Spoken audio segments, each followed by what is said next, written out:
So, ang pag-usapan natin ngayon, if kailangan ba ng multiple employees doon sa isang client. So, depende to sa scenario. So, example, kapag wala kang mahanap na full-time job na employee, pwede kang mag-hire ng mga part-time job na employee na dalawa na tig 4 hours per day sila. So, equals 8 hours. So, for short, dalawang employee sa isang client kapag wala kang mahanap na full-time na employee.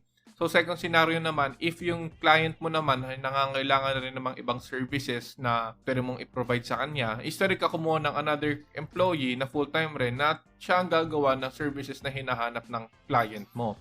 So, ayun rin yung scenario na yun. At depende rin yan, kapag yung client mo is nag-offer ng per project, kung mas marami kang magagawa, mas malaki rin yung kitain mo. So, mayroong mga client na nag-offer ng hourly rate or per project base or etc. etc.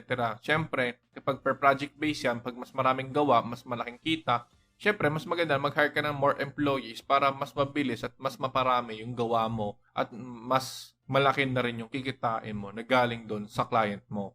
So, depende yan sa scenario. Ang sinasabi ko lang is dapat ang client mo is isang employee lang kapag isang services lang. Kapag dalawa na, tsaka ka mag-add ng employee mo. Ang pinaka-recommended way talaga dito is dapat meron kang mga skills sa mga ino-offer mo kay client mo. Para minsan, pwede mong i-outsource or pwede mong hindi i-outsource. So, depende yan sa'yo. Kung gusto mo ng more project at isang lang empleyado mo, pwede ikaw gumawa ng other projects para mas malaki na rin yung kita. Ito yung recommended way ko. See you on the next episode.